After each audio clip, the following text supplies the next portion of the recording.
નમસ્કાર દર્શક મિત્રો, હું પીનલ આપનું સ્વાગત કરું છું આઝાદીના વિશેષ કાર્યક્રમમાં। તો દર્શક મિત્રો, આજે વાત કરી રહ્યા છે આઝાદ ભારતની। આપણે સૌ જાણીએ છીએ કે આપણને 75મા વર્ષમાં જ્યારે આપણે પ્રવેશ કરી રહ્યા છે, 74 વર્ષ જ્યારે પૂર્ણ થઈ ચૂક્યા છે, ત્યારે આ આઝાદી આપણને તમામ સ્વતંત્રતા સેનાનીઓ દ્વારા આપવામાં આવેલી મહામૂલ્ય ભેટ છે। એ સમયના એ યુવાનો કે જેમને આપણને આ ભેટ આપી છે, જેના કારણે આજે આપણે આઝાદ ભારતમાં જીવી રહ્યા છે। પણ આજે વાત એ કરવાની છે કે આજના યુવાનો આ ભેટમાં શું ઉમેરો કરી રહ્યા છે, આઝાદ ભારતને આ યુવાનો કઈ નજરે જોઈ રહ્યા છે। એ સમય હતો કે જ્યારે એ યુવાનોએ પોતાના જીવને પણ દાવ પર લગાવીને આઝાદી અપાવી છે, પરંતુ આજના આ યુવાનો આઝાદ ભારત માટે શું વિચારે છે, તેની સાથે સાથે આઝાદ ભારતમાં હજી પણ કઈ એવી વાતો છે, કઈ એવી વિચારધારા છે કે જેનાથી આઝાદ થવું ખૂબ જ જરૂરી છે। એવું કહી શકાય છે કે આઝાદીની પરિભાષા દરેકે દરેક વ્યક્તિ માટે અલગ છે। કોઈની માટે આઝાદી એટલે સલામતી અને સુરક્ષા, તો કોઈની માટે આઝાદી એટલે કોઈ પણ એક તક, કોઈની માટે આઝાદી એટલે વિચારોના આકારને સ્વરૂપ આપવું, તો કોઈની માટે આઝાદી એટલે એના સ્વપ્નને પૂર્ણ કરવું। તો તમામે તમામ જે યુવાનો છે એ લોકો માટે આઝાદી શું છે તે પણ જાણીશું ને તેની સાથે તે લોકો શું ઈચ્છે છે, એમનું શું યોગદાન આપી શકે છે આજે આઝાદ ભારતને વધુ આગળ વધારવા માટે, તેના વિશે કરીશું વાત, જેની માટે આજે મારી સાથે આ કાર્યક્રમમાં ઘણા બધા એવા યુવાનો જોડાયેલા છે।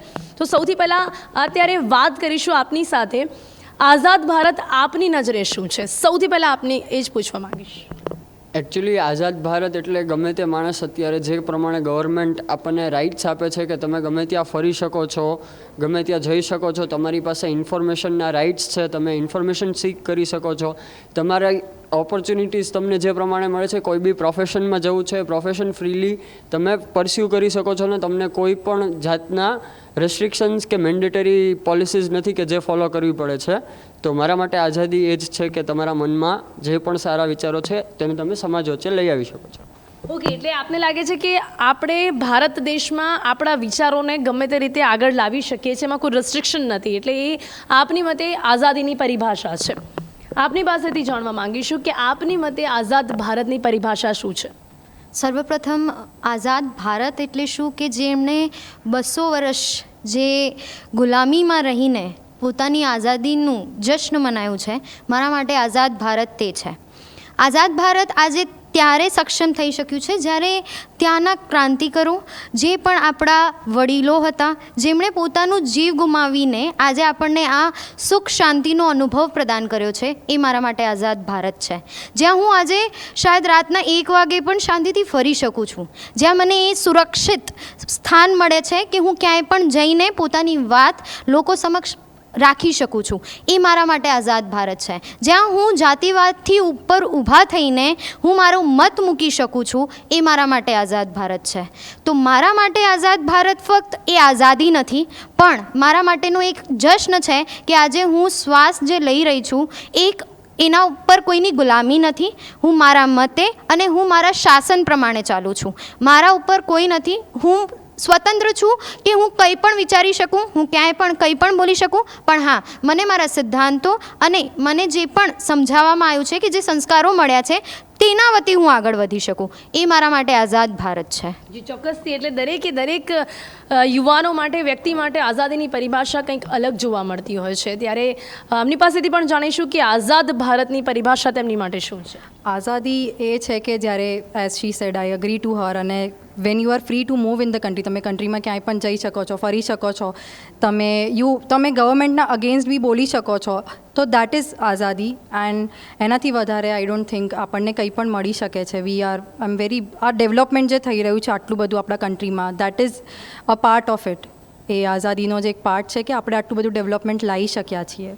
લાગે છે પણ કે જે તમે વાત કરી કે ખરેખર ગવર્મેન્ટની વિરુદ્ધ કંઈક બોલવું કે પછી અવાજ ઉઠાવવો એ આઝાદી છે, ખરેખર અત્યારે એવું થાય છે ખરી? લોકો અવાજ ઉઠાવે છે, એ આઝાદી જે આપણને મળી છે એનો ફાયદો લે છે ખરી લોકો દેશ માટે? બોલે છે લોકો, દેર આર પીપલ જે બધું જ બોલે છે, ક્રિટિસાઇઝ કરે છે, કાં તો પછી જે પણ ફોલ્ટ્સ હોય છે ગવર્મેન્ટના એ આગળ લાવે છે, બહાર પાડી રહ્યા છે।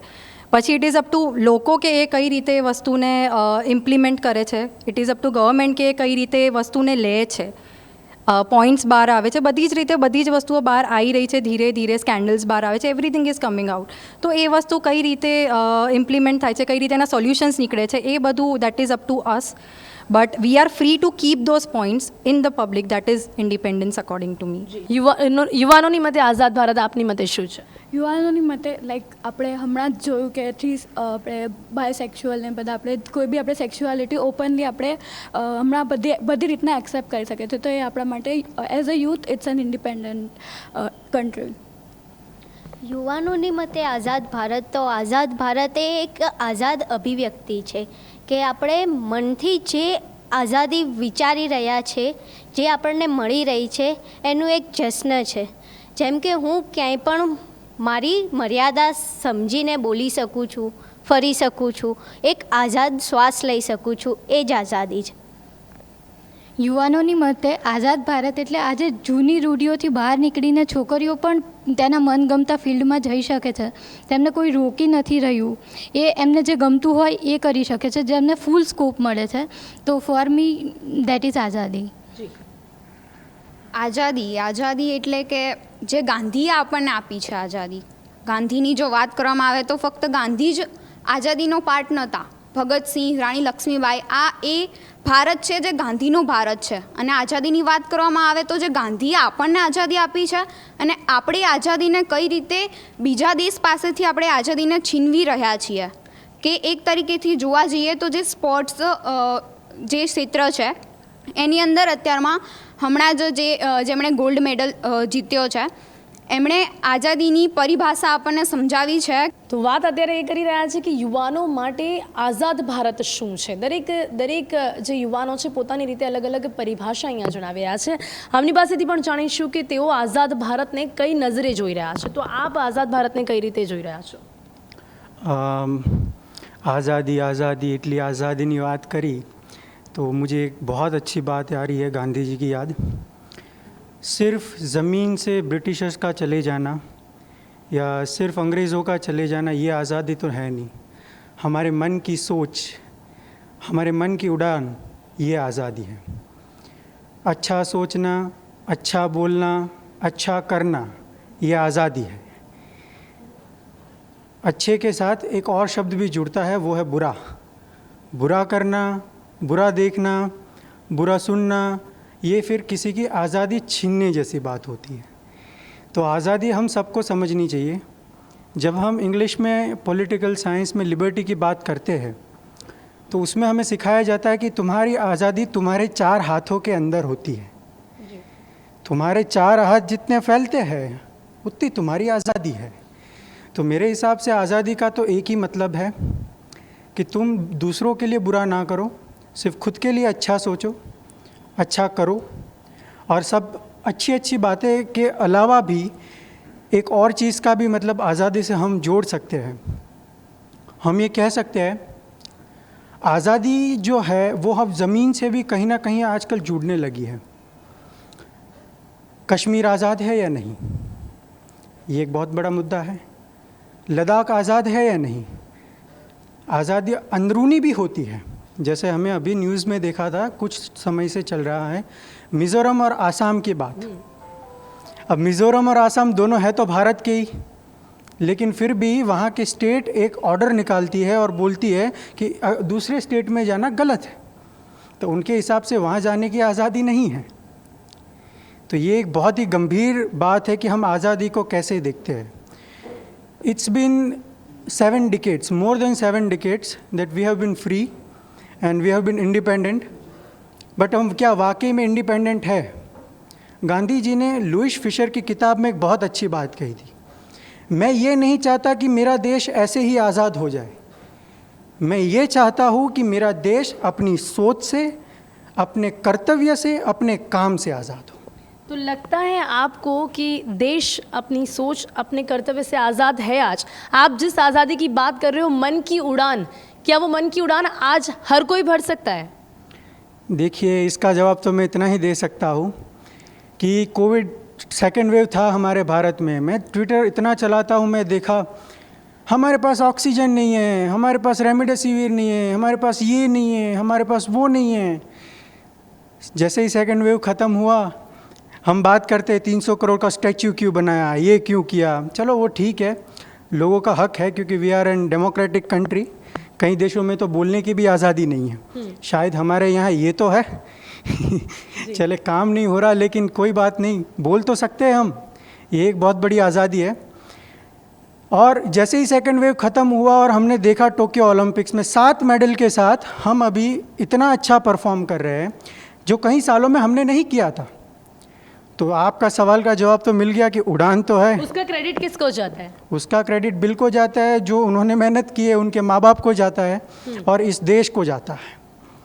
इस देश को इसलिए जाता है कि आज से पहले मेरी तकरीबन 19-20 साल की एज है, और मैंने आज तक ये नहीं देखा कि देश इकट्ठा होके किसी को इतना सपोर्ट कर रहा है। हमने देखा डोमिनोज़ है, बहुत सारी कंपनियाँ हैं, रतन टाटा जी ने इतनी हेल्प की, वो तो हमारे लिए भगवान से कम नहीं है। जितना उन्होंने सेकेंड वेव में भारत के लिए किया टाटा ग्रुप ने, और स्पेशली रतन टाटा। हम 5 चीज़ करते हैं तो भी बोलते हैं कि नहीं, हाँ मैंने 5 रुपये दान कर दिया, ये कर दिया, लेकिन देखो रतन टाटा को सीखना चाहिए। तो वो बंदा है, कहीं ना कहीं हमें आज़ादी दिलाने में उसका भी कहीं ना कहीं हाथ है, ऐसा हम कह सकते हैं। तो बिल्कुल उन्हीं का हाथ है, और पूरे देशवासियों का प्यार है उनके साथ, और ऐसे ही रहेगा। इस बार साथ आए हैं, थोड़े और आएंगे, अगले बार और अच्छा करेंगे, और एक दिन हम बिल्कुल टॉप पे होंगे। જી જી મતલબ અત્યારે પણ ઘણું બધું બાકી છે એવું કહી શકાય છે કરવા માટે. તમારી પાસેથી પણ જાણવા માંગીશું કે આઝાદ ભારતની જે રીતે અલગ અલગ પરિભાષા લોકો જણાવી રહ્યા છે, તેવી રીતે આપની મતે શું પરિભાષા છે? મારા મતે આઝાદી મતલબ કે પોતાના પગ પર ઊભા થઈને પોતાની નવી ઓળખ બનાવી. અને અત્યારે જે રીતે આપણે કરી રહ્યા છીએ, અત્યારના નવજવાનો જે રીતે આગળ વધી રહ્યા છે, જે રીતે ઓલિમ્પિક આટલું બધું આગળ 7 મેડલ લઈને ભારતને ગર્વ આપી રહ્યું છે, એ રીતે મારા મતે આઝાદી એ જ છે કે પોતાના પગ પર ઊભું થઈ આગળ વધી પોતાના દેશનું નામ રોશન કરવું, પોતાના માતા પિતાનું નામ રોશન કરવું. જી જી જી જી જી ચોક્કસથી. દરેક વ્યક્તિ માટે આઝાદીની પરિભાષા અલગ છે. આપની માટે આઝાદીની પરિભાષા શું છે? આઝાદીની વાત કરીએ તો આ ગાંધીનું ભારત છે. ગાંધીના ભારતમાં આઝાદીની પરિભાષા જ અલગ છે, જ્યાં તમે તમારી વાણીને સ્વતંત્રતા આપી શકો છો, અને ભારત સરકાર પણ આપણને રાઇટ્સ આપે છે. અને વાત કરવામાં આવે ભારતની ભૂમિની, તો આ ભૂમિ એક આઝાદીની ભૂમિ છે, જે ચંદ્રશેખર આઝાદ, ભગતસિંહ જેવા ક્રાંતિકારો, જેવા વીરોએ, અને હાલમાં જો વાત કરીએ તો દેશને આગળ વધવા માટે જેમ ઓલિમ્પિક્સની અંદર નીરજ ચોપડાએ જે રીતે આપણને ગોલ્ડ મેડલ લાવીને ભારતનું નામ ઊંચું કર્યું છે, ભારતને ગૌરવ આપ્યું છે, એક આઝાદીની વાત છે. અને મારી મતે આઝાદી એટલે હું શાંતિથી સુરક્ષિત રીતે રાતના 3 વાગે પણ કોઈ પણ જગ્યાએથી હું જઈ શકું, સુરક્ષિત રીતે, મને કોઈ હાનિ ના પહોંચાડે. જો મારી સાથે કંઈ એવું થાય તો એના માટે મારી પાસે મારો દેશ ઊભો છે, મારી રક્ષણ કરવા માટે. તો આઝાદી મારા માટે એ છે. જી ચોક્કસથી. તો જે રીતે આઝાદી દરેક વ્યક્તિ માટે અલગ છે, એવી જ રીતે દેશપ્રેમની જે ભાવના છે તે પણ દરેક વ્યક્તિમાં અલગ અલગ રીતે રહેતી હોય છે. આજે આપણા દેશમાં દેશપ્રેમ એ નથી કે દરેક યુવાન કે દરેક વ્યક્તિ આજે સરહદ પર જઈને લડી શકે છે. જે દેશ માટે જ્યાંથી જે કરી શકે છે એ દેશ ભાવના છે, એ દેશપ્રેમની ભાવના છે. નીરજ ચોપરાએ જે કર્યું એ પણ દેશ માટે ઘણું બધું કહી શકાય છે. તો જે રીતે જે સૈનિકો સરહદ પર લડે છે એ લોકો દેશ માટે કરે છે, એવી જ રીતે યુવાનો પોતાની રીતે ઘણું બધું કરીને દેશપ્રેમની ભાવના બતાડી શકે છે. ત્યારે આ યુવાનોની મતે દેશપ્રેમની ભાવના શું છે એ પણ જાણીશું. તમારી માટે દેશપ્રેમની ભાવના દેશ માટે કેવી રીતે વ્યક્ત કરી શકાય છે? જે રીતે મેં કહ્યું કે દરેક વ્યક્તિ સરહદ પર જઈને લડી નથી શકતું, તો દેશપ્રેમની ભાવના કેવી રીતે વ્યક્ત કરી શકાય છે?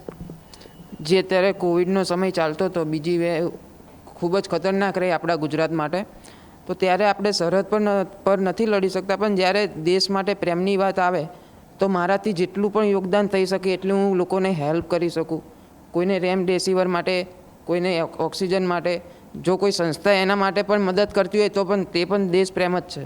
જી ચોક્કસથી. તો કોઈની માટે મદદરૂપ થવું એ પણ આપની રીતે દેશપ્રેમની ભાવના છે. આપની મતે દેશપ્રેમની ભાવના કેવી રીતે વ્યક્ત કરી શકાય છે?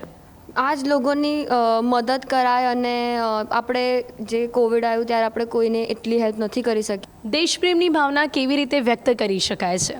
દેશપ્રેમની ભાવના અત્યારે તમે જોઈ શકો છો કે ઘણા બધા યુવાનો છે તે હાયર સ્ટડીઝ માટે અલગ અલગ કન્ટ્રીઝમાં જતા હોય છે, જેમ કે USA છે, UK છે, બહારના કન્ટ્રીઝ માટે હાયર સ્ટડીઝમાં જાય છે.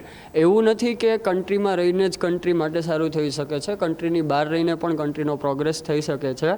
ઇફ તમારા વિચાર તમારા દેશ માટે સારા છે, તમે ખોટું કરવા નથી માગતા, અને તમે અગર જો ક્યાંય ખોટું જોવો છો તો તમે તે થવા નથી દેવા. દેશ માટે કંઈક સારું કરવું, દેશની બહાર જવું કેમ જરૂરી બની જાય છે? કેમ આપણા ત્યાંના યુવાનો હંમેશાથી જ્યારે પણ આગળ વધીને બહાર દેશમાં જવાનું પસંદ કરતા હોય છે? હમણાં જ આપે પણ વાત કરી છે, બહાર દેશમાં જઈને પણ દેશ માટે કંઈક કરી શકાય છે. આ કેમ જોવા મળતું હોય છે ને શા માટે, શું કારણો છે? એનું મને માત્ર એક જ કારણ લાગે છે ને એ વેતન હોઈ શકે છે, કારણ કે બહારના દેશોમાં જે પ્રમાણે ટેલેન્ટને વેતન મળી રહ્યું છે એ પ્રમાણે આઈ don't think according to you Bharat દેશમાં જે આપણે કરીએ છીએ એ પ્રમાણે આપણને નથી મળતું એવું ક્યાંક આપને લાગે છે? હાજી, એના કારણે જ મને મૂળ એ જે વેતનનું જ કારણ લાગે છે કે જે ટેલેન્ટ પ્રમાણે મળવું જોઈએ તે અહીંયા નથી મળતું, એટલું એક્સપોઝર નથી મળતું, અને એટલા અહીંના યુવાનો બહાર તરફ હાયર સ્ટડીઝ માટેના જોબ માટે વળી રહ્યા છે. What you can do for that? તમને નથી લાગતું કે એની માટે આપણે કંઈક આગળ આવવું જોઈએ? જો બધા જ લોકો આવા વિચારની સાથે આગળ વધતા રહેશે કે આપણા દેશમાં આ વસ્તુ છે એટલે આપણે બહાર જવું જ પડશે, તમને નથી લાગતું કે કોણ કરશે? આપણા દેશમાં આઝાદી નહોતી ત્યારે એ યુવાનોએ પણ એવું વિચારી લીધું હોત કે આપણા દેશમાં આવું છે તો આપણે પણ આજે ગુલામ જ રહ્યા હોત, પણ એ લોકોએ કંઈક કર્યું. તો આજના યુવાનો શું કરી રહ્યા છે? આજના યુવાનોને મોસ્ટ પ્રોબેબલી એવું વિચારવું જોઈએ કે ખાલી પૈસા જ બધું નથી. અગર પૈસાને એટ અ પોઈન્ટ સાઈડમાં રાખીને જો વાત કરવામાં આવે તો જ દેશપ્રેમ થઈ શકે, બટ પૈસાની પાછળ જો ઇફ અ પર્સન સ્ટિક્સ તો તે વસ્તુ પોસિબલ નહીં થાય. આપણે સોશિયલી વિચારવું પડશે એનામાં. જી એટલે એટ ધી એન્ડ ક્યાંક હરીફરીને ફાઇનાન્શિયલ કન્ડિશન્સ પર આવી જાય છે વાત, અને ત્યાં ક્યાંક આપને લાગે છે કે આપણે પાછળ જોવા મળતા હોઈએ છીએ. આપની પાસેથી જાણીશું, જે રીતે આપણે વાત કરી કે ક્યાંક ને ક્યાંક દેશ માટે કંઈક કરવું હોય તો પણ દેશમાં રહીને નહીં કરી શકાય એવું એમને લાગે છે. આપને શું લાગે છે કે દેશ પ્રેમની ભાવના કેવી રીતે વ્યક્ત કરી શકાય છે? કારણ કે આજકાલના જે પણ યુવાનો છે એ યુવાનો તરફથી ઘણી એક્સપેક્ટેશન્સ છે કે આજના યુવાનો શું કરી શકે છે દેશ માટે. જે રીતે મેં કહ્યું કે પહેલાં પણ દેશના યુવાનોએ જે કર્યું એના કારણે આજે આપણે આઝાદીની શ્વાસ જીવી રહ્યા છે. આપ શું કહો છો, આજના યુવાનો દેશપ્રેમની ભાવના કેવી રીતે વ્યક્ત કરી શકે છે? દેશપ્રેમની ભાવના વ્યક્ત કરાય જેમ કે આપણને કોઈ ટેલેન્ટ હોય, સિંગિંગ થઈ ગયું, ડાન્સિંગ થઈ ગયું, આપણે ઇન્ટરનેશનલ લેવલ પર જઈને બતાવી શકીએ છીએ, જીતી શકીએ છીએ. આપણે જોઈએ છે કે સ્પોર્ટ્સમાં પણ મહિલાઓ જઈને ઇન્ટરનેશનલ લેવલ પર જાય છે અને જીતીને આવે છે, જેથી ઇન્ડિયાનું નામ રોશન થાય છે. એને દેશપ્રેમ કહી શકાય. જી, એટલે દરેક ક્ષેત્રમાં જેમાં તમે આગળ છો એમાં કંઈક એવું કરો કે આપણો દેશ ઇન્ટરનેશનલ લેવલ ઉપર રિપ્રેઝેન્ટ થાય, એ પણ તમારી મતે દેશપ્રેમની ભાવના છે. કઈ રીતે આપણે દેશપ્રેમની ભાવના વ્યક્ત કરી શકીએ છીએ? અલગ અલગ રીતે લોકો કરી શકતા હોય છે. આપના વિચારો શું છે? હું શરૂઆત મારા ઘરથી કરીશ. કારણ શું? કારણ કે આજે આપણે સ્વચ્છતાની વાત કરીએ છીએ, પણ શું આપણે આપણા ઘરમાં સ્વચ્છતા રાખીએ છીએ? શું મારા માતા પિતાને ટકોરી શકું છું કે ના તમે અહીંયા કચરો ના નાખો? શું હું મારા આસપાસના લોકોને ટકોરી શકું છું કે તમે સ્વચ્છતા રાખો? તો હું મારા ઘરથી શરૂઆત કરું છું. આજે મારા ઘરના વડીલો હોય, મારા મિત્રો હોય, મારા માતા પિતા પણ કેમ ના હોય, પણ સપોઝ એ લોકો ઘરની બહાર કે આમ તેમ કારમાં જતા કાં તો એક્ટિવામાં જતા એ લોકો બહાર કચરો નાખે છે, તો એમને ફટકારું છું કે તમે ખોટું કરી રહ્યા છો. જો તમને એવું છે કે દેશ આગળ નથી વધી રહ્યો તો એનું કારણ આપણે જ છીએ. તમે સ્વચ્છતાનું પાલન નથી કરતા, તમને કોઈ પણ, જેમ કે લોકો અત્યારે ટ્રાફિક સિગ્નલ્સ તોડીને જતા રહે છે, એ લોકોનું દંડનો કોઈ પ્રોબ્લેમ જ નથી હોય. ઠીક છે, 1000 રૂપિયા માંગ્યા, આપી દીધા, કાં તો પછી ઓફિસર્સને ફોન કરશે કે અમારી ઓળખાણ છે તો અમે ત્યાં ફોન કરીશું તો એ લોકો અમને કોઈ પણ હેલ્પ કરી દેશે અને એનાથી અમે આગળ જતા રહીશું. શું એ ખોટું નથી? શું આપણને એ ના સમજવું જોઈએ કે ટ્રાફિક સિગ્નલ્સ આપણા માટે જ બન્યા છે? શું મને એ નથી લાગતું કે આપણને હેલ્મેટ પહેરવું જોઈએ? કારણ કે મારું જીવન જતાં સરકારને કંઈ નહીં ઓછું પડે, મારા પરિવારને ઓછું પડશે. એ લોકો એક માણસને ગુમાવી રહ્યા છે કે જે એમના માટે સૌથી મહત્ત્વનો છે, બરાબર? તો શું આપણી યોગદાન કે આપણા મતે આપણને આ ના વિચારવું જોઈએ? શું મને એ ના વિચારવું જોઈએ કે હું શિક્ષણના રૂપે હું કોઈ પણ પદે જઈને મારા ફક્ત ઘર કે પરિવાર કે મારા સમાજને નહીં પણ મારા દેશને ત્યાં સમજાવું, કે ત્યાં હું મારા દેશનું પ્રદર્શન કરું કે હું કયા દેશથી છું. આજે હું કોઈને એમ પૂછીશ ને કે તમે કોણ છો, તો કે હું હિન્દુ છું. મેં આજ સુધી કોઈને પણ પૂછ્યું છે તો મને એવું જવાબ નથી મળ્યો કે હું એક ભારતીય છું. શું મને એ ના વિચારવું જોઈએ કે હું ભારતીય છું, હું કયા ગામથી છું, કયા રાજ્યથી છું, કયા દેશ કે જેમ કે આપણે જેને જિલ્લો કે તાલુકા કહીએ છીએ, હું ત્યાંથી છું. એનાથી મહત્ત્વપૂર્ણ વસ્તુ એ છે કે હું એક ભારતીય છું. પહેલી વસ્તુ તમારા અંદર કોઈ તમને પૂછે છે એ પછી તમારા બાજુવાળો પણ કેમ ના હોય, તમારી સાથે રહેનારો માણસ પણ કેમ ના હોય, એ ભારતીય હોવો જોઈએ. એનો મત એ જ હોવો જોઈએ કે હું એક ભારતીય છું અને મને ગર્વ છે કે હું ભારતીય છું. મને નથી ઈચ્છા કે હું વિદેશ જઈને ભણું. હું કેમ નહીં અહીંયાથી હું મારા વિદેશના લોકોને કહી શકું કે ના, હું ભારતમાં રહીને પણ આટલી આગળ વધી છું અને એનું કારણ મારું દેશ છે, મારું રાજ્ય છે અને મારું સમાજ છે. અહીંયા જે વાત હમણાં જ આપના જ કલીગે કરી કે કેમ નથી થઈ શકતું, એ કેમ નથી થઈ શકતું, એના કારણ વિશે પણ એમણે જણાવ્યું છે. એના પર આપનો શું જવાબ છે? મેમ, મારું પર્સનલી એવું જ મંતવ્ય છે કે આપણા એજ્યુકેશન સિસ્ટમમાં બદલાવ આવવું જરૂરી છે. છોકરાઓને નાનપણથી આપણે એમ સમજાવી દઈએ છીએ કે ઇન્ડિયા સારું નથી પણ Canada it is most beautiful place that you have ever had. But right? There is a reason. કેમ આપણે સમજાવી શકીએ છીએ? Because we have example. Exactly. પણ શું આપણે આપણા ત્યાંના હિલ સ્ટેશન્સ વિશે ક્યારે એમને કીધું? ક્યારે તમે એમ કીધું કે રાજસ્થાનમાં ચિત્તોડગઢનો કિલ્લો ક્યારે જઈને જોઈને આવો? ક્યારે તમે કોઈને એમ કીધું કે હિમાચલ જઈને આવો અને ત્યાંની વાદીઓનું મજા માણો? નહીં. કેમ આપણે એમને એ નથી સમજાવી રહ્યા કે ભારત કેમ વિશેષ છે? કેમ બહારના લોકો આવીને મારા રાજ્યમાં, મારા જે જિલ્લામાં હું રહું છું ત્યાં આવીને ભણે છે? એમને નથી ખબર કે ભારત ખાસો બધો પાછળ છે, પણ છતાંય અહીંયા આવીને કેમ ભણે છે? સંસ્કૃતિ.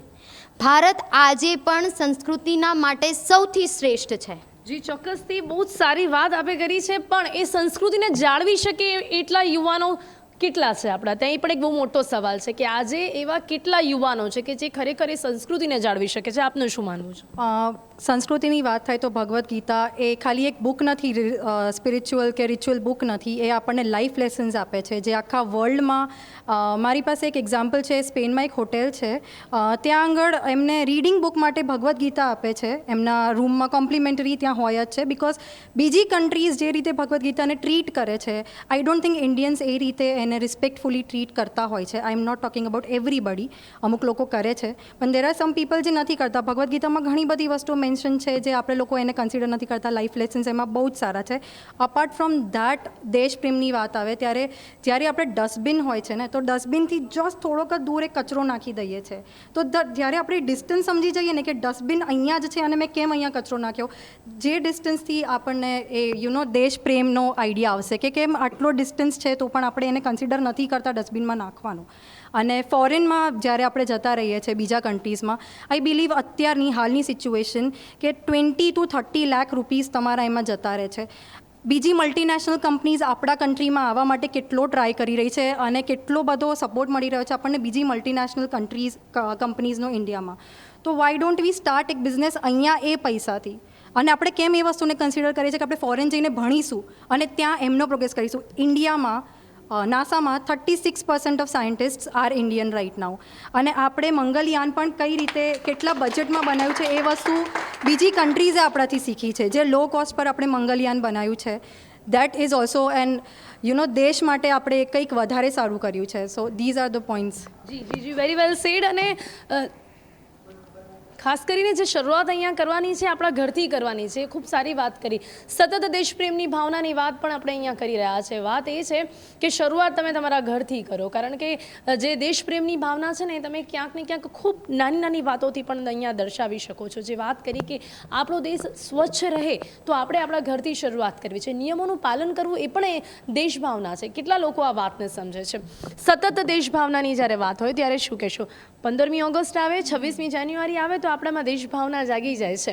અને આપણે રસ્તાઓ પર પણ જોવા જઈએ, કોઈ પણ શોપિંગ સેન્ટરમાં જઈએ, કોઈ પણ દુકાનોમાં જઈએ તો પણ આપણને આ જોવા મળતું હોય છે. પણ આ 2 દિવસ સિવાય આ દેશભાવના ક્યાં જતી રહે છે? સતત દેશભાવના જોવા મળે છે? નહીં, બિલકુલ નથી મળતી.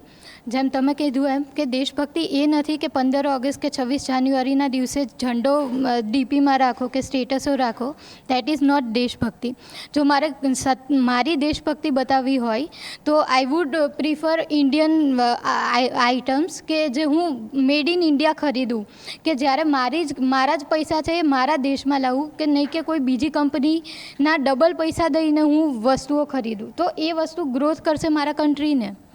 જી ચોક્કસથી. આપ સતત દેશ પ્રેમ ભાવનાની માટે શું કહેવા માંગશો? યુવાનોમાં આજે જોવા મળે છે દેશ ભાવના. આજે આપણે ઘણી વાતો તો એવી કરી રહ્યા છે, પણ કેટલા એવા યુવાનો છે કે જે ખરેખર વાત નથી કરતા, એ વાત પર ખરા ઉતરવાનો પ્રયત્નો પણ કરે છે?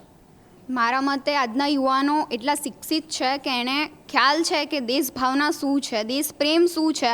તો હમણાં એજ્યુકેશન સિસ્ટમની જેમ વાત કરવામાં આવી તો હું કહેવા માંગીશ કે ભારતની પહેલી યુનિવર્સિટી નાલંદા યુનિવર્સિટી છે, જે યુનિવર્સિટીમાં ભણવા માટે દેશ વિદેશથી લોકો ભારતમાં આવતા હતા ભણવા માટે. એનું એજ્યુકેશન સિસ્ટમ, આપણા ભારતનું એજ્યુકેશન સિસ્ટમ એટલું પાવરફુલ હતું કે અંગ્રેજો એનાથી ડરતા હતા. અંગ્રેજોને એ જોતું હતું કે ભારતને કઈ રીતે તોડી શકે. તો અંગ્રેજના એક વાઇસરોએ આ સિસ્ટમને તોડવા માટે ઇંગ્લિશ લેંગ્વેજ જે છે એ અપનાવી, જેથી એજ્યુકેશન સિસ્ટમ આખી ચેન્જ થઈ ગઈ. અને અત્યારમાં પણ જોવા જઈએ તો અત્યારે એજ્યુકેશન પોલિસીમાં જે ચેન્જ આવ્યો છે એની અંદર કીધું છે વર્નાક્યુલર લેંગ્વેજનો ઉપયોગ કરવામાં આવશે. તો મારો સવાલ એ છે કે આપણી સાંસદમાં, આપણી કેબિનેટમાં, આપણી રાજ્યસભામાં શું હિન્દી ભાષાનો પ્રોપર ઉપયોગ થાય છે? વર્નાક્યુલર લેંગ્વેજ કોઈ પણ સાંસદીય પક્ષ છે એ ઉપયોગ કરે છે એના વિશે, કે ખાલી બસ માત્ર જોવા જઈએ તો ઇંગ્લિશ લેંગ્વેજનો જ તેમાં વધારે પડતો ઉપયોગ થઈ રહ્યો છે? તો આ કેટલા અંશે યોગ્ય ગણવામાં આવે છે?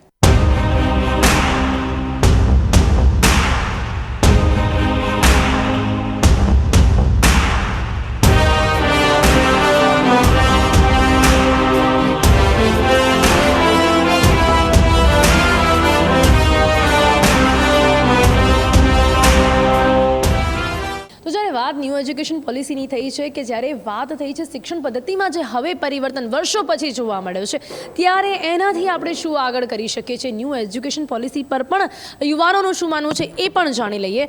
તો ન્યૂ એજ્યુકેશન પોલિસીની જ્યારે આપણે વાત કરી છે ત્યારે આપનું શું માનવું છે કે જે તે પ્રોબ્લેમ્સની પણ આપણે વાત કરી રહ્યા છીએ, અને કદાચ જો યંગસ્ટર્સ એવું માનતા હોય કે ભારત દેશમાં હજી પણ ક્યાંક પાછળ રહે છે, તેનું કારણ એ પણ છે. તો શું લાગે છે કે આ ન્યૂ એજ્યુકેશન પોલિસીથી પણ આપણને ઘણા ચેન્જીસ જોવા મળશે?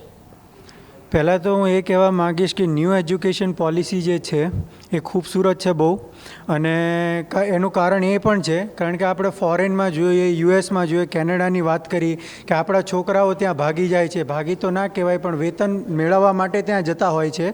તો આ પોલિસી પછી એવું તમે કહી શકો કે એ ત્યાં જશે નહીં, કારણ કે આ પોલિસી ડિઝાઇન એવી રીતના કરવામાં આવી છે જ્યાં પ્રેક્ટિકલ નોલેજ વધારે છે થિયોરિટિકલ નોલેજ કરતાં. અને ઇન્ટિગ્રેટેડ કોર્સ પણ છે. નાનપણથી તમને કોડિંગ પણ શીખવાડવામાં આવશે, જે આજકાલનું ફ્યુચર પણ છે. અને કોલેજમાં તમારે સાયન્સ આર્ટ્સની કોઈ મગજમારી નહીં રહે, જે બીજા દેશોમાં નથી. એટલે મને લાગે છે કે જે આપણા એજ્યુકેશનનું સ્તર છે એ અત્યાર કરતાં 10 ગણું વધારે વધશે અગર જો આ એજ્યુકેશન પોલિસી સરખી રીતે અપનાવવામાં આવી તો એમણે બિલકુલ સાચું કીધું છે. હું બિલકુલ સપોર્ટ કરું છું એજ્યુકેશન પોલિસીને. જી ચોક્કસથી. ન્યૂ એજ્યુકેશન પોલિસીની વાત હોય કે પછી કોઈ પણ નવા નિયમની વાત હોય, નિયમો તો ઘણા આવે છે, પણ અમલવારી સૌથી વધારે જરૂરી હોય છે. અમલવારી કેટલી થાય છે અને ત્યાર પછી એની પાછળ કેટલી સફળતા મળે છે, ત્યાં ક્યાંક આપણે પરિણામ જોઈ શકીએ છીએ. વાત કરીએ આઝાદ ભારતને કલંકિત કરતા મુદ્દાઓની, કારણ કે વાત આપણે ઘણી સારી કરી લીધી, પણ ચોક્કસપણે આપણને એ પણ ખ્યાલ છે કે હજી પણ ઘણી એવી વિચારધારા છે, ઘણી એવી વિચારધારાવાળા લોકો છે કે જેના કારણે હજી પણ આઝાદી પર કલંક લાગે છે. ઘણા મુદ્દાઓ છે, યુવાનો પાસેથી જ વાત કરીશું, એમની પાસેથી જ જાણીશું કલંકિત કરતા મુદ્દાઓ આપને કયા લાગે છે. આઝાદ ભારતમાં આપને શું લાગે છે કે જેના કારણે હજી પણ આપણે કદાચ આઝાદ નથી, કે વિચારોમાંથી હજી પણ આઝાદ થવાની જરૂરિયાત છે? કલંકિત કરતાં જેમ કે રેપ જોઈ શકીએ છીએ આપણે. રેપ આપણે અગર સ્ટેટિસ્ટિક્સ જોઈએ રેપનું તો દિલ્હીમાં સૌથી વધારે થાય અને રાજસ્થાનમાં પણ વધારે થાય છે. અને સૌથી મોટી વાત તો એ કે મેરિટલ રેપ છે, જેની કોઈ વાત કરતું નથી. મેરી વસ્તુ એવી છે કે તમારે જ્યારે અત્યારે એવું કહેવામાં આવ્યું છે કે બાળકોની જે પણ એ લોકો બાળકો જન્મે છે ત્યારે એમના લગ્ન ના થવા જોઈએ, પણ રાજસ્થાનના ઘણા બધા એવા તહેસીલો છે કે જ્યાં હજુ પણ એના લગ્નો થાય છે જેના વિશેની કોઈ પણ ડેટા કે કોઈ પણ માહિતી એમની પાસે નથી. તો એ વસ્તુને જાણ કે એ વસ્તુને સરકારની કેળવણી રાખવી જોઈએ કે શું આવું કંઈક થાય છે અને આના ઉપર કોઈ પણ આવું કોઈ કરતું હોય તો એના ઉપર એ ચાર્જીસ લાગવા જોઈએ જે એના ઉપર લાગવા જોઈએ. મેરિટલ રેપની વાત કરીએ છીએ તો આપણે એ વસ્તુને કન્સિડર જ નથી કરતા આપણા કલ્ચરમાં કે એ કોઈ ખરાબ વસ્તુ છે. અન્ટિલ એન્ડ અનલેસ અત્યારે આટલું બધું એજ્યુકેશન આવ્યું પછી એ વસ્તુને કન્સિડર કરવામાં આવે છે, નહીં તો અત્યાર સુધી મેરિટલ રેપને કન્સિડર કરવામાં આવતું જ નહોતું. અત્યારે પણ જ્યાં મેરિટલ રેપની વાત કરવામાં આવે છે, હજુ મહારાષ્ટ્રમાં જ એક કિસ્સો બન્યો છે જ્યાં જજમેન્ટમાં જ કોર્ટે એવું કીધું કે પતિ છે તો કોઈ ગુનાકીય પ્રવૃત્તિ નથી, તો ત્યાં આપણે બીજાને જાગૃત કરવાની વાત જ ક્યાં રહી. જ્યાં બીજી વાત જોવા જઈએ કે કોઈ મોટો માણસ છે કે પોલિટિકલ પાર્ટીથી લેનારો કોઈ માણસ છે, જો એણે આવું કોઈ પણ વર્તન કર્યું હોય તો એના ઉપર સૌથી પહેલાં કોઈ પણ ચાર્જીસ લાગતા નથી અને એ છૂટી જાય છે. આપણી પાસે એક ઓપ્શન પણ છે કે જેમ કે નો વન કિલ જેસિકા જેની મૂવી રિલીઝ થઈ હતી, પણ એમાં શું થયું હતું કે એ જે પણ પોલિટિશિયનનો છોકરો હતો કે ભાણિયો હતો જે પણ હતો, પણ એ માણસે પહેલાં તો એણે રિલીઝ કરી જ દેવામાં આવ્યું. જ્યાં સુધી લોકોએ એના ઉપર પગલાં ના ભર્યા ત્યાં સુધી એ વાતને આગળ વધારવામાં આવ્યું જ નથી. તો એ એક બહુ મોટો મુદ્દો થયો છે.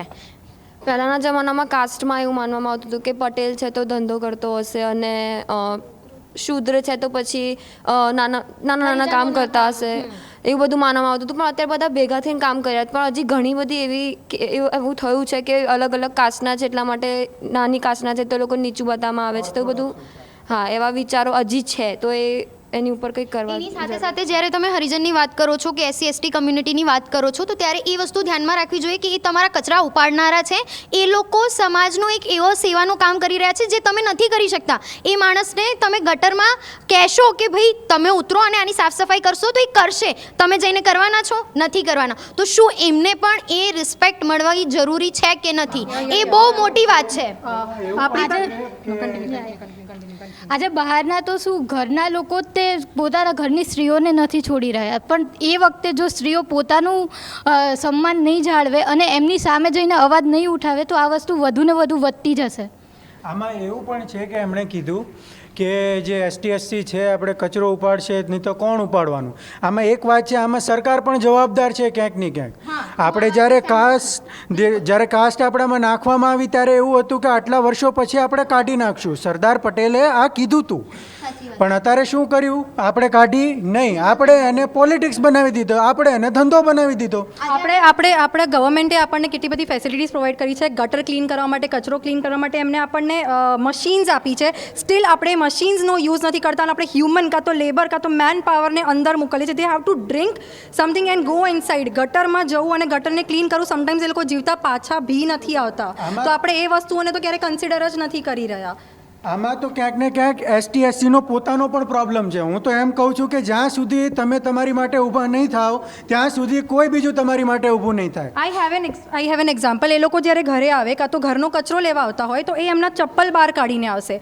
મને મારા ઘરમાં એ ઉપર સુધી આવે મને એનો ફરક નથી, એ અંદર આવે મને એનો ફરક નથી, પણ એમને પોતાની લિમિટ્સ કાં તો પોતાની બાઉન્ડ્રી એ રીતે સેટ કરી નાખી છે કે એ લોકો ઘરની બહાર જ રહેવા માટે છે અને એ લોકો ઘરની બહાર જ ચપ્પલ કાઢીને જાય છે. તો એમને એમનો સ્ટાર્ટ જે મેન્ટાલિટી ચેન્જ છે એ એમનાથી સ્ટાર્ટ કરવો પડશે. વાત ઇક્વાલિટીના મુદ્દાની થઈ રહી છે કે આઝાદ ભારતમાં એક કલંકિત મુદ્દો છે કે જ્યાં ક્યાંક ને ક્યાંક ઇનઇક્વાલિટી જોવા મળતી હોય છે, જેના વિશે પણ અત્યારે અહીંયા વાત કરી રહ્યા છે. આપનું શું માનવું છે આ મુદ્દા પર? વાત એ જ છે કે તેમ તમારા ઘરે તમારા જે પેરેન્ટ્સ જે છે એ જ તમને આ શીખવી રહ્યા છે કે એક તરફ એવું કહેવામાં આવે છે કે આપણે બધા એક છીએ, અને જ્યારે વાત આ શુદ્ર લોકોની આવે છે, જ્યારે આપણા ઘરની અંદર આવે છે, જ્યારે આપણે એને કંઈ આપીએ છીએ અને એ વસ્તુ એ લોકોને અડે છે તો એમ કહેવામાં આવે છે કે આ વસ્તુને ધોઈને મૂકો. તો ક્યાંક ને ક્યાંક એ વસ્તુ પણ નજરે જણાઈ રહી છે કે શુદ્ર અને કાસ્ટ સિસ્ટમ જે આની અંદર છે. અને બીજી એક વાત કે અંડર ધ ટેબલ આ શબ્દ એકચ્યુઅલી ગ્રીકમાંથી આવ્યો છે, પણ મને એવું લાગે છે કે ઇન્ડિયા માટે બનાવવામાં આવ્યો છે કે જ્યાં કરપ્શન લેવલ એટલું વધારે છે અને જ્યાં આપણે જોઈએ તો એવું કહેવામાં આવશે કે મારું કામ થઈ જશે. કેમ થશે?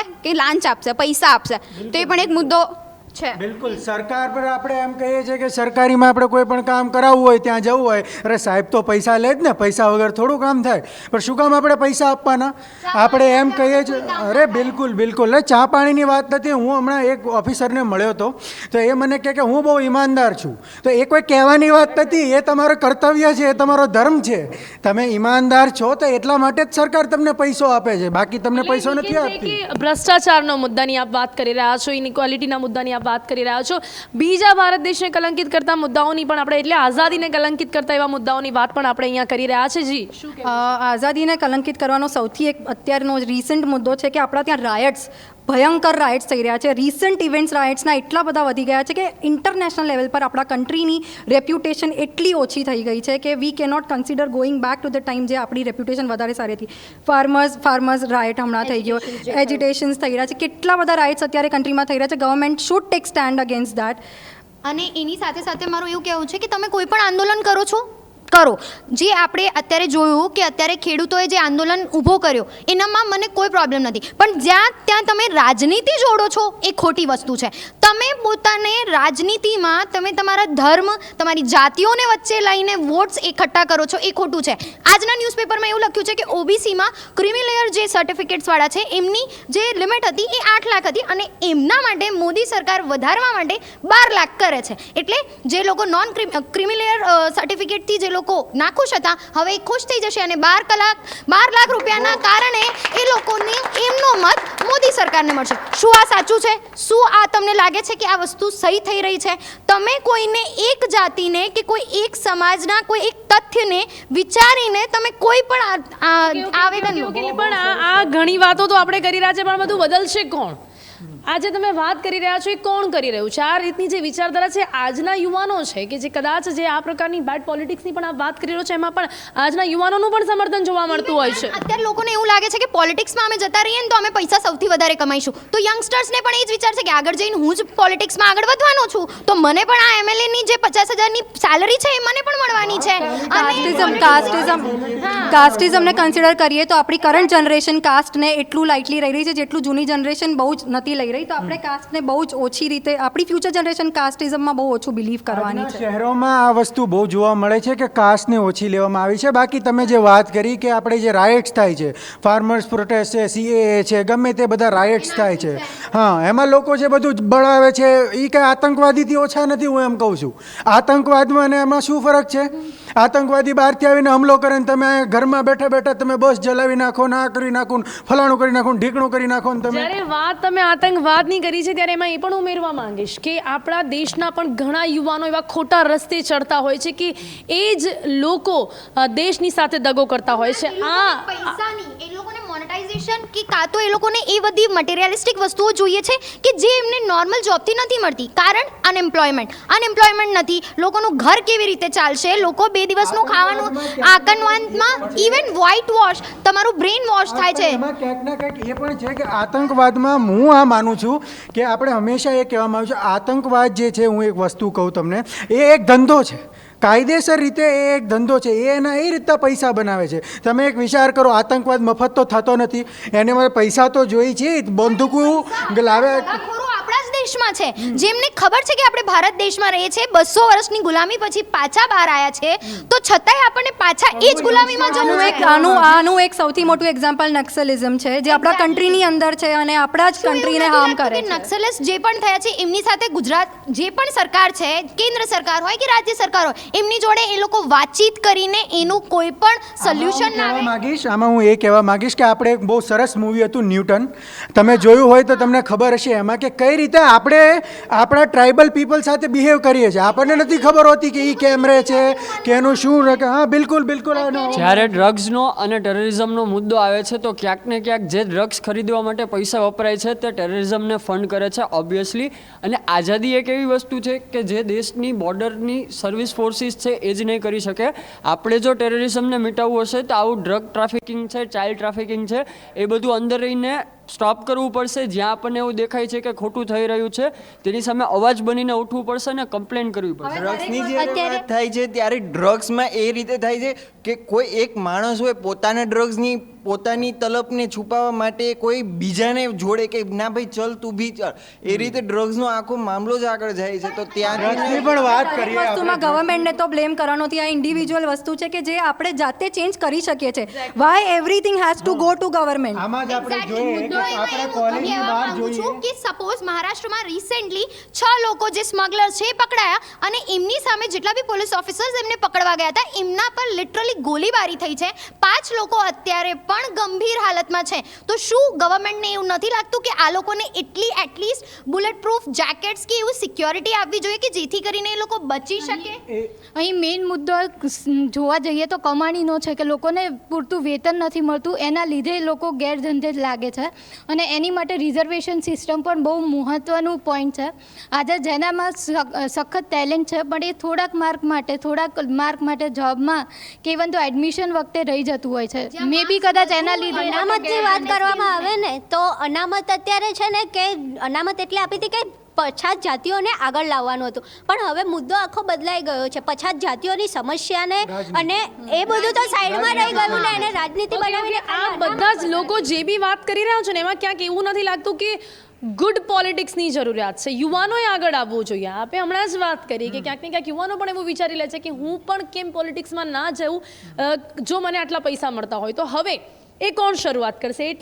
એવા કેટલા યુવાનો કે જે ખરેખર ગુડ પોલિટિક્સ જાણે છે અને એની શરૂઆત કેવી રીતના થઈ શકે? હું અમારા જ કોલેજની વાત કરું. ઉમંગભાઈ છે અત્યારે એબીવીપીમાં જ છે અમારા કોલેજમાંથી, અને એ એટલું બધું પોલિટિક્સને સારું કામ છે એક છોકરા હોવા થતાં એ કામ કરી રહ્યા છે. અને બીજી તમે એ વાત કરી, હું એમ કહું છું કે સિગરેટ તો તમે બહાર જુઓ તો કે કેટલા બધા પીતા હોય છે, તો યુવાનોને ભાન નથી, બુદ્ધિ નથી કે એ ખોટું છે, ખરાબ છે. ભણ્યા પણ ગણ્યા નહીં, એને ભણેલા છે કે આપણે સિગરેટ પીવાથી આપણી હાલત ખરાબ થાય છે. બીજી કન્ટ્રીઝ છે જેમને 12 યર્સથી હવે જે પણ નવા ચિલ્ડ્રન બોર્ન થાય છે એમને સિગરેટ લેવા પર બેન કરી દીધો છે. એટલે એમની જે ફ્યુચર જનરેશન છે એ સિગરેટ લેવાના જ નથી, એ સિગરેટ ફ્રી થવાના છે. સરકારનું તો એવું છે ને કે રમકડું આપી દીધું પણ ચલાવવાનું કેમ ને એનો શીખવાડ્યું કે તમે કઈ રીતે. લોકો અત્યારે સિગરેટ, હું કોઈને જ પૂછું છું કે મારા ફ્રેન્ડ સર્કલમાં કોઈ સિગરેટ પીતું હોય તો શું વિચારે છે કે અમે ડિપ્રેશનમાં છીએ, ડિપ્રેશનમાંથી બહાર નીકળવા માટે સિગરેટ પીએ છે. So this is not a way to say કે તમે સિગરેટને પોતાનો સપોર્ટર માનો છો. I don't think. બીજું તો લોકો સિગરેટને એમ લાઈક કુલ માને છે, એમ સ્વેગ બનાવે છે કે ના અમે વેસ્ટર્ન ટ્રેન્ડિંગ હા. ચીજ છે બસ.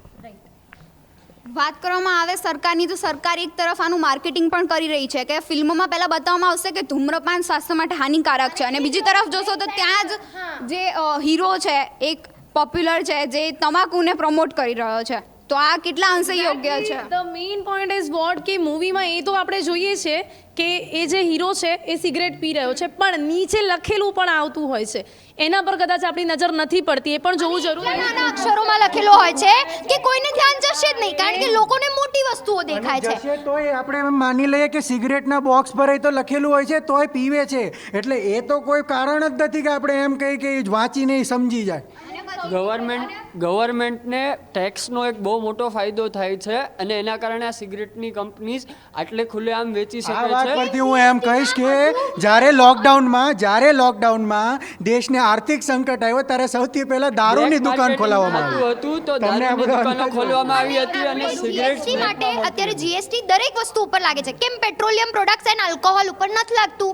કેમ લોકો આલ્કોહોલ ઉપર જીએસટી નથી લઈ રહ્યા? It is very harmful. Steel આપણે એના ઉપર કોઈ જીએસટી કે એના ઉપર કોઈ પણ ટેક્સ લગાવતા નથી. કેમ? એક્ઝેક્ટલી. પણ હવે ક્યાંક ને ક્યાંક એવું પણ કહી શકે છે કે બધી જ વાતો સરકાર પણ નથી ઢોળી શકતા. ક્યાંક આપણે પણ પરિવર્તન લાવવું પડશે. એક સાચા નાગરિક હોવાની જવાબદારી આપણે પણ નિભાવવી પડશે. જ્યારે વાત મહિલાઓના સન્માનની કરીએ ત્યારે હું છોકરાઓને આ સવાલ પૂછવા માંગીશ કે એ વાતને આપ કેટલું સમજો છો? ચલો કદાચ આપ પોતાની રીતે તો વાત કરશો પણ આપના આસપાસના લોકો કેટલું સમજે છે આજે કઈ વાતને લઈને? મહિલાઓના સન્માનની જો વાત કરવામાં આવે તો. મહિલાઓના સન્માનની વાત કરવામાં આવે તો હું એમ કહેવા માગું છું કે આજકાલ મહિલાઓનું સન્માન સૌથી વધારે છે. તમે ટોક્યો ઓલિમ્પિક્સમાં જ લઈ લો, કેટલા ગોલ્ડ, કેટલા મેડલ્સ મહિલા લાવી છે ને કેટલા મર્દ લાવ્યા છે. બરાબર? તો આપણે પહેલાં તો સન્માન આપણે કહેતા હતા બેટી બચાવો બેટી પઢાઓ, વાત છે, પણ અત્યારે બેટી પડેલી છે ને બેટી બચેલી છે. The second thing is that કે અત્યારે આપણે ફેક ફેમિનિઝમની વાત નથી કરતા, બટ આપણે બહાર નીકળીએ છીએ તો હરેક સ્ત્રીને આપણે આપણી બેન અને દીકરી તરીકે જોવા જોઈએ.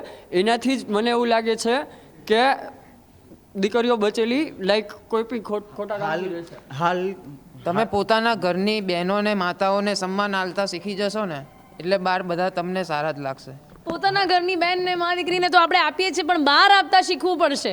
પણ જ્યારે પોતાની મા બેન માનીએ છીએ તો બીજાને શું કામ? બીજાને કોઈ છોકરી જ ગણવાની. ખખડાતી વખતે મા બહેનની ગાળો કેમ નીકળે છે?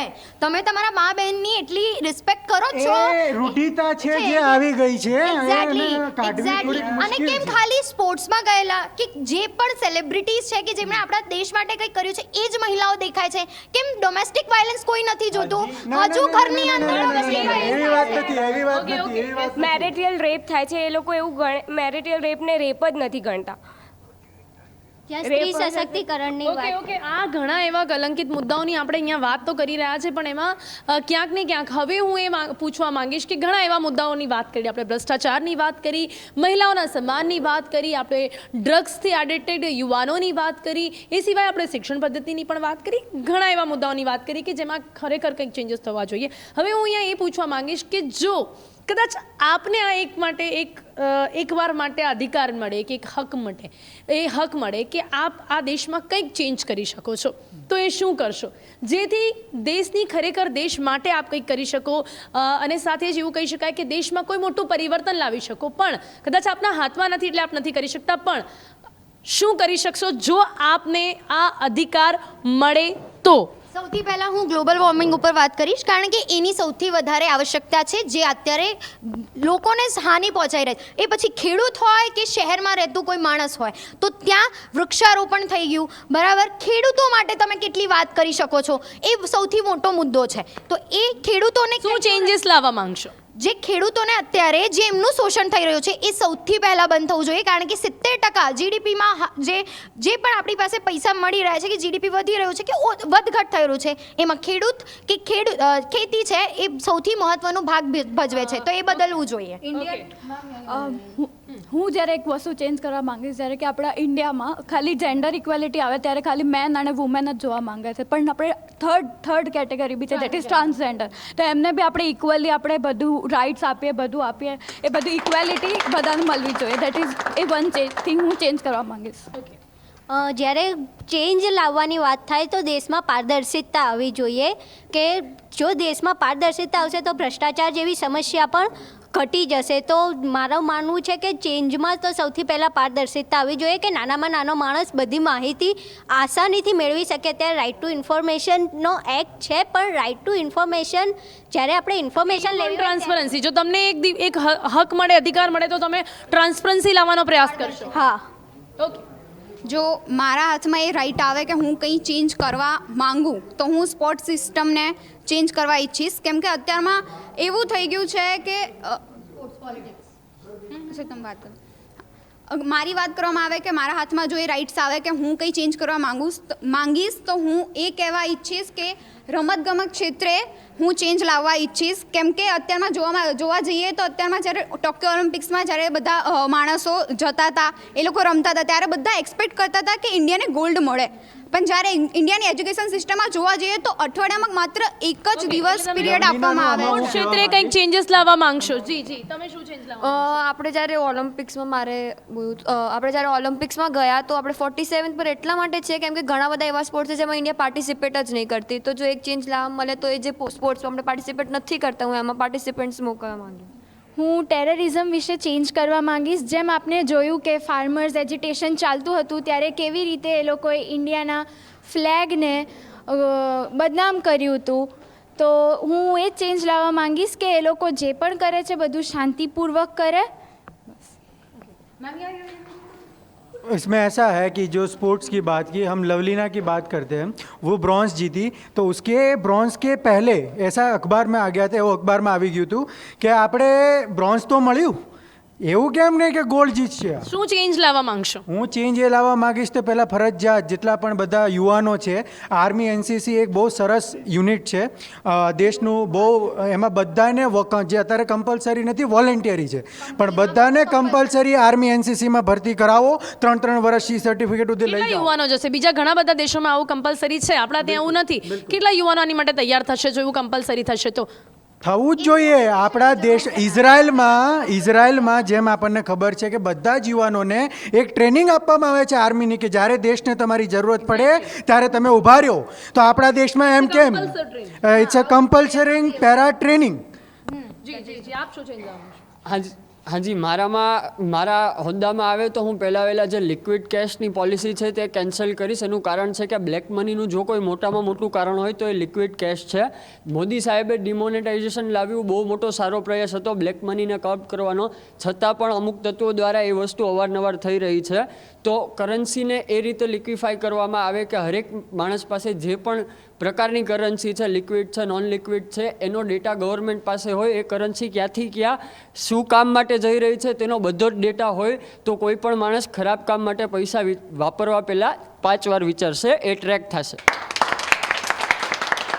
જો મને એવો કોઈ મોકો મળે તો હું એક જ કામ સૌ પ્રથમ કરીશ કે દેશમાં શિક્ષણ જે સુવિધા છે એ ગામડાના છેવાડાના માણસ સુધી પહોંચે. કારણ કે જો ભણશે બધા તો જ સમાજ સુધરી જશે.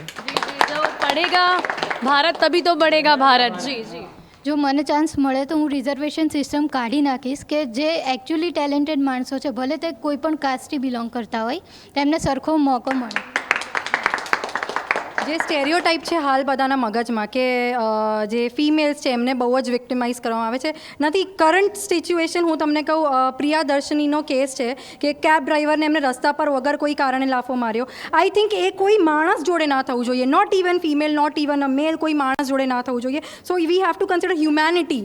છોકરી અને છોકરા પહેલાં હ્યુમેનિટી લાવો તો I think that is the start, જ્યારે આપણે ઇનઇક્વાલિટી કાઢી છે. છોકરીઓએ પણ અમુક વસ્તુ બદલવી પડશે. હું એક છોકરી છું તો મને અધિકાર મળે એમ વિચારધારા કાઢી દો મગજમાંથી, અને આપણે દેશના નાગરિક છીએ એ રીતે મહિલાઓએ પણ આગળ આવવું પડશે. ડેફિનેટલી. આપણે જે વિક્ટિમ્સ બની જાય છે ને ફિમેલ્સ, કે ભાઈ મારી જોડે આવું થઈ ગયું, અરે બધા જોડે થાય છે. આઈ agree, wraps and everything is completely different. આની વાત નથી થઈ રહી, પણ સમાનતાની વાત કરી રહ્યા છીએ આપણે, તો ચોક્કસપણે પુરુષોને આ હકો મળે, મહિલાઓને આ હક મળે એવું હોવું જ ના જોઈએ. મહિલાઓ અને પુરુષ બંનેને સમાન હકો મળવા જોઈએ. હું બી ઇક્વાલિટી પર જ વાત કરવા માંગુ છું. જેમ કે આણે કીધું કે આવી રીતે ફેક ફેમિનિઝમ એ બધું ના થવું જોઈએ. શું ચેન્જ લાવવા માંગશો? ઇક્વાલિટી. ઇમોશનલ કાર્ડ ક્યાંય પ્લે ન થવા જોઈએ. ઇમોશનલ કાર્ડ ટ્રુથ હોવું જોઈએ, હંમેશા બહાર આવવું જોઈએ ટ્રુથ. જી જી જી જી જી, ચોક્કસ. જ્યુડિશરી સિસ્ટમ જે આપણા કન્ટ્રીનો છે એમાં બહુ જ સ્લો છે, એ બદલવાની જરૂર છે. આજે મારા ત્યાં કે મારી જોડે કોઈ રેપ થાય તો એનો જજમેન્ટ મને 6 વર્ષ પછી મળે તો એ માણસ મેન્ટલી ડિપ્રેસ થઈ જાય. ઘણા ચેન્જીસ આવી રહ્યા છે, હજુ આવી રહ્યા છે મેમ. એ ઇમ્પ્લિમેન્ટેશનમાં 2024 કે 25માં કહેવામાં આવે છે. તો ત્યાં સુધીનું તો જો આજના યુવાનો સાથે આપણે જ્યારે વાતચીત કરી રહ્યા છે ત્યારે ઘણા એવા ચેન્જીસ એ લોકો ઈચ્છે છે, સરકાર પાસેથી ઈચ્છે છે. ઘણી બધી એક્સપેક્ટેશન્સ છે એ લોકોને. જો આ ચેન્જીસ આવે ને તો હજી પણ જે અમૂલ્ય ભેટ આપણને આપણા એ સમયના યુવાનોએ આપી છે ને, કદાચ આ સમયના યુવાનો એ ભેટમાં ઉમેરો કરી શકે એવું છે. હવે આ તમામ યુવાનો પાસેથી જ્યારે આજે વાત કરી રહ્યા છે ઇન્ડિપેન્ડન્સ ડેની, ત્યારે અમુક એવી પંક્તિઓ કે જે કદાચ વધુ જુસ્સો આપણને અપાવે, આજના આ દિવસની જે ખુશી છે એ ખુશી પંક્તિઓમાં આપણને જોવા મળી શકે છે. તો આજે એક પંક્તિ, અમુક પંક્તિઓ તમારા મોઢે પણ હું ચોક્કસપણે અહીંયા આ કાર્યક્રમમાં સાંભળવા માંગીશ. તો આપણે શરૂઆત કરીશું.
તો આજે આ ખાસ કાર્યક્રમમાં આ યુવાનો પાસેથી આપણે જાણવાનો પ્રયાસ કર્યો છે કે આઝાદ ભારત તેમની મતે ખરેખર કેટલો આઝાદ છે અને તેની સાથે સાથે હજી પણ ભારતને વિશ્વ ફલક પર પહોંચાડવા માટે યુવાનોનું કેટલું યોગદાન હોવું જોઈએ.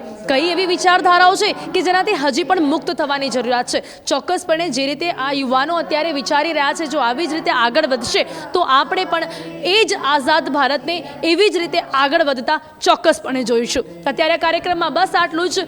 રજા આપશો. નમસ્કાર. જય હિન્દ.